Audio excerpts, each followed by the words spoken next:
Hey, I'm Pops. I wasn't going to do this right away, but I've been sort of shell shocked at. I guess you kind of knew it was coming.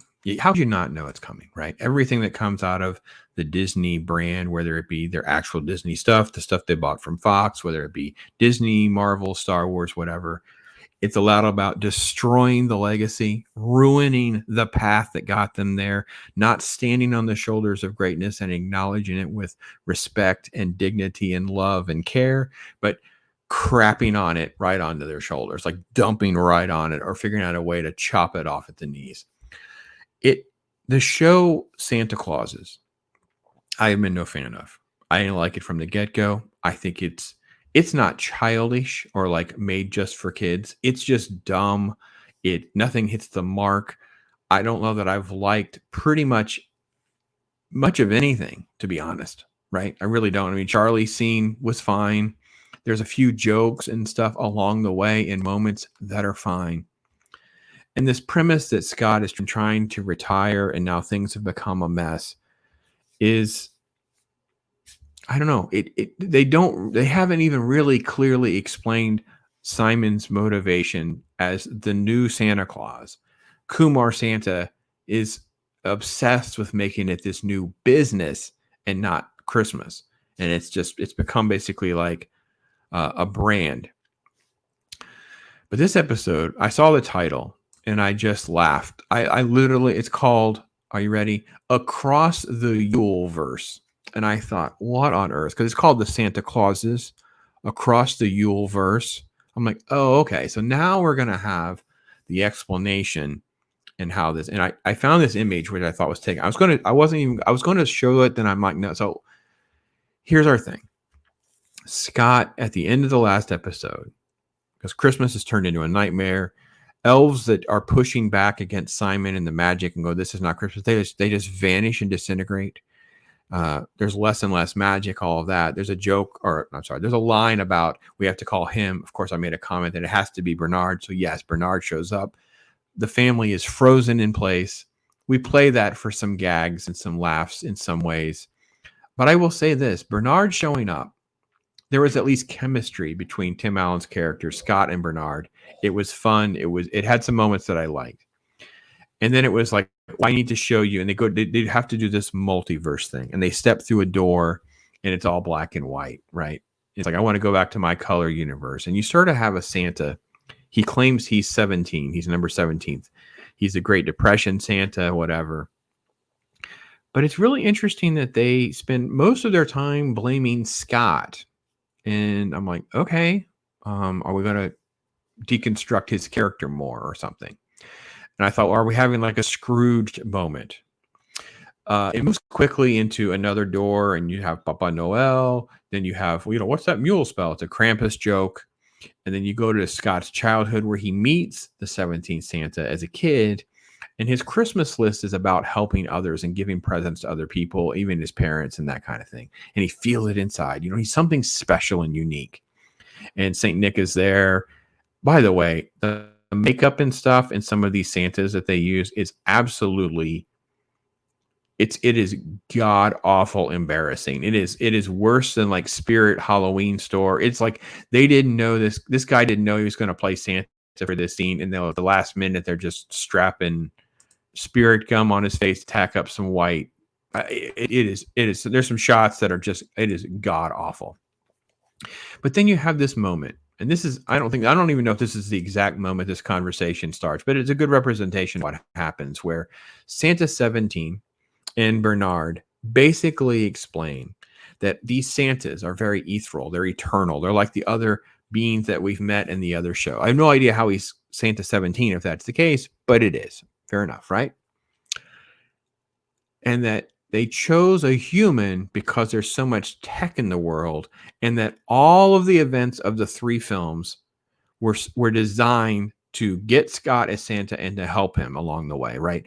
Santa jokes about, you don't think I really fell off the roof, do you? I've been on roofs, thousands of times. And it's like, oh, no, I mean, what Santa falls off the roof, right? And it's like, well, wait a minute. So things like that happened. then you find out well, I basically Bernard is I regret, or I forget how it was said, but it's like the Mrs. Claus and some of this other stuff. It's all manufactured stuff. And then it was about, well, we thought that, you would have kids and they would inherit some of these magical powers. They would inherit the mantle. And it's like, well, kids don't have magical powers. Well, of course they do, because we in the audience, because Scott has to catch up to the audience, because we've seen different things that have happened where Cal has this sort of sense to understand um, what people want. He can see magic, and the daughter Sandra, she can talk to animals. She has the thing about, like convincing the reindeer to fly type relationship stuff. By the way, there's an elf named Pontoon. If Crouton wasn't bad enough, Pontoon.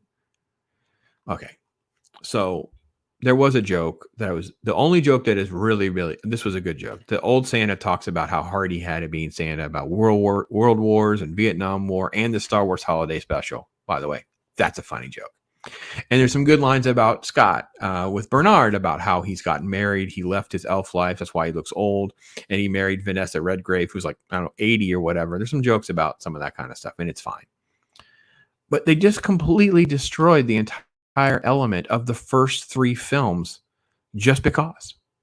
Just because. Which, by the way, continues to prove this multiverse stuff that these IPs do, this creation of universes, like it's done just to destroy what's been done, so you don't have to adhere to any of the rules and character development and any of the structure, anything that got you to where you are. You can just do whatever you want to do with your new fan fiction. That's pretty much what they did. Then it gets worse, because they didn't hire writers that want to write Simon, the new Santa, as just a bad dad or a neglectful dad that's working too much. Oh, no. He's a monster. I don't know why this is a Christmas show, right? It's not a Grinch story. It's not I forgot about Christmas. They have a flashback to the wife. And you have so the elf that he's working with that has survived is the science elf. And we don't have any. We're running out of magic. We need to have. So he goes into this room with his daughter, who loves Christmas, believes in Christmas, and all this stuff, and basically exploits her love of Christmas to try to get magic out of her, try to get her to talk about it, try to bring some magic into the world and stuff through his daughter. And then they use the grief and the daughter's love of the mom, and the flashback to Grace's mom decorating the trees and all of this, whatever. Simon is basically exploiting the daughter and the wife's death to make this company about Christmas every day. I kid you not, it's that dark. It's very predatory. It's not about any elements of Christmas or going wrong or what. Part of what makes Christmas movies work is that we're relating to things, and we're moving through this spiritual, positive evolution, right? And instead, that's what we get is the motivation of the antagonist, basically. Scott goes back to the North Pole, and there are no elves. He runs into, well, first off, by the way, before we get there, you have to have really a horrible scene with Carol, because Carol's getting increasingly less likable as the show goes on. She's not really cringy, but she's getting more feminist, getting more cringy, and with bad jokes and mocking Scott all the time and all that kind of stuff. And when Scott gets back to the North Pole, there's no one there. And you have Noel, who's this obsessed elf, this little black dude. He comes and he's been there with Scott, and they're going to go back to the North Pole. They just abandoned the family, by the way. Leave them there because Scott just feels like, oh, it's just too dangerous, right? This is the kind of stuff that happens. Just these abrupt, contrived reasons for the story. Not that it really is that dangerous. We have no idea why it would be dangerous to this family. It's never established at all how it's dangerous to anyone. It's not even explained to Scott that we've seen what is actually happening. I don't know that Scott even knows what Simon is doing. Like I'm not even sure we understand exactly. Scott is constantly always dismisses. He'll figure it out or whatever. Anyway, Betty is the head elf. She's wandering around and hears some music. Noel had said that he wants to run off and make sure she knows how important she is to him. And you think this moment is going to be about them, and it would have been so good. I got an emotional moment because you hear doing jingle bells on a harp. Turns out, no, it's just a great story, just a conversational thing, so that Betty can vaporize and Noel comes around the corner, and it just ruined a moment that you could have something. The son Cal has this new little girl that he's kind of and like, you tell me what's going on, why are you leaving, all this other stuff, and it's so awkwardly done because they've only known each other for a few months. There's a line later that they've never even kissed, and yet she acts like you owe it to me to tell me what's going on. He basically, I'm saying, Dad's Santa and blah blah blah, and it's like nothing works in this show. Like, it's such a mess, and it destroyed everything that happened before it, and screw you, Disney, for it. The kids basically are the two that are going to take the air because they each have part of Scott's magic and talents. The son has part, the daughter has part. It ends with the daughter making a horse. The son can see the vortex, and they vanish into the thing that supposedly takes them to the North Pole. This show, I don't know what's left after the show that you could do more material from this IP. It's at least as bad as what they did with the Star Wars sequel, where they turned everyone off so much that they even had to admit they can't sell the merch and they can't move forward with these characters. It's at least that bad. And it's probably worse because they literally blatantly have a scene. I'm pretty sure it's like this scene that Bernard and the Santa says, yeah, Scott, everything that happened in movie 1 and 2 in particular was all contrived. Like, okay, so if the Mrs. Claus was made up, then why didn't you just turn it off so Scott would have more time to find a woman? It's so dumb and frustrating and really, it's just, you're awful people that make this stuff. I really doubt you understand what you're doing. You're too busy trying to selfishly look at some fan fiction story that you want to tell, you crappy writer. I don't even know their names. I looked them up and I mentioned them, I think, in my episode 1 and 2 review. I don't even care. They will already have another job working at Disney. I almost guarantee it. If I look it up, it's going to make me even more angry because they already have another job working on something else to continue to wreak chaos and destruction on everything they do and screw these people every step of the way.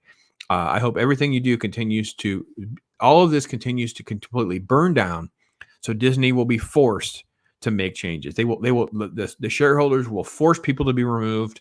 They will say enough is enough. Things will get licensed out or something. This show is a complete debacle. Thank God there's only one more episode. I don't know what to say. Yeah, okay. I'm ending with my Bob Ross clip because that's about the only joy that's out there right now. It's such an absolute disaster to sit through this show. Yeah, there you go. Ross.